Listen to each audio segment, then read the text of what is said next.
Hey guys, welcome back to your channel. आज के episode बन्नी चाव होम डिलीवरी की जो शुरुआत होती है युवान से होती है कि दादू कहाँ हैं। माननी कहती है कि तुम्हारे दादू हमारे साथ नहीं आएंगे।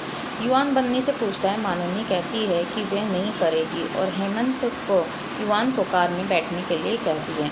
हेमंत ने युवान को बैठने के लिए कहा। युवान अपने पिता से विनती करता है कि वे दादू के साथ जोधपुर में रहेगा क्योंकि उसकी माँ की यादें इस घर में हैं।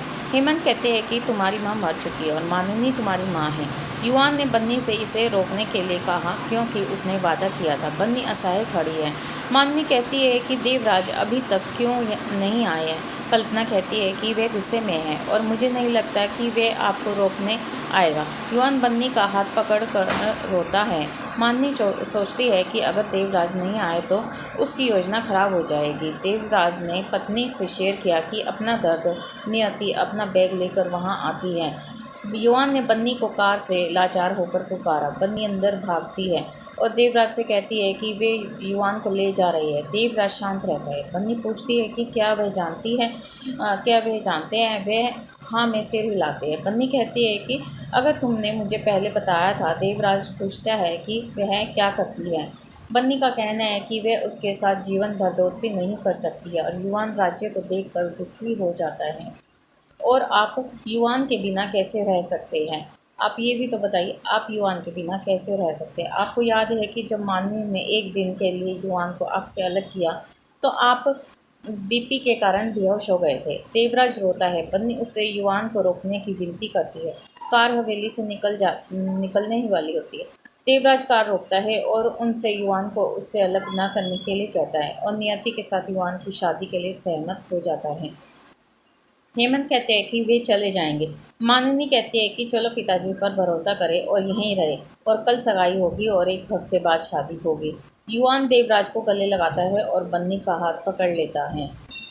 आगे आप देखोगे बाद में रात में बन्नी ने विष्णु को बताया कि जब वे युवान को उससे गले लगाकर रहे थे और तो उसे कितना दर्द हुआ और वह मेरे लिए एक महत्वपूर्ण व्यक्ति बन गया है। युवान देवराज से कहता है कि वह जल्दी बड़ा होना चाहता है ताकि कोई उन्हें अलग ना कर सके और वह उससे कहता है कि वह उससे बुरी परी से शादी नहीं करना चाहता। देवराज पूछता है कि क्या उसने उसे कुछ बताया। युवान बताता है कि वह उसे पसंद नहीं करता है। देवराज सोचता है कि शादी को कैसे रोका जाए।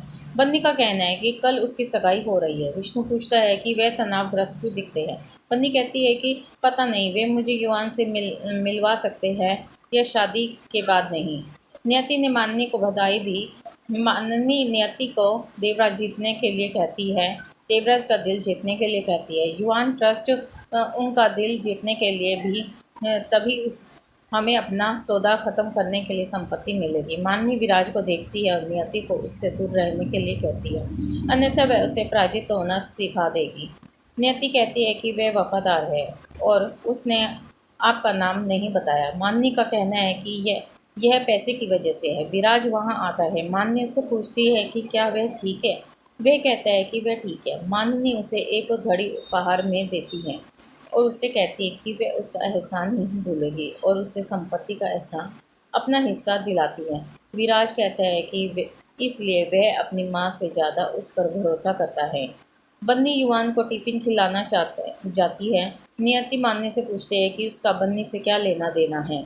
मायरा और पलक ने माननी से सजावट की जांच करने के लिए कहा। युवान बन्नी को उसके संगीत पर नृत्य करने के लिए कहता है और उससे कहता है कि वह उसके साथ नृत्य करना चाहता है।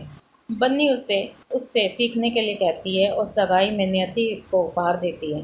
युवान ने उसे अपनी माँ की पायल पहनाकर नृत्य करने का अनुरोध किया। बन्नी सहमत हो जाती है और उससे कहती है कि वह नृत्य के बाद इसे वापस कर देगी। उसे अपनी माँ की पायल अपने पहने देखकर युवान खुश होता है। माँ ने नियति से कहती है कि वह बन्नी को यहाँ से विदा कर देगी। तो फ्रेंड्स, आज का एपिसोड यहीं पे ख़त्म होता है। आप हमें कमेंट बॉक्स में बता सकते हैं कि क्या युवान की और नियति की शादी हो जाएगी या फिर बन्नी के साथ होएगी, कैसे होएगा ये सब। तो आप हमें प्लीज़ कमेंट में ज़रूर बताएं। प्रीकैप में आप देखोगे आगे आने वाले एपिसोड में बन्नी नियति को चुनौती देती है। अगर वह युवान को खिलाएगी तो उसे खिलाने नहीं आएगी। नियति चुनौती से स्वीकार करती है और युवान को खाना खिलाने की कोशिश करती है।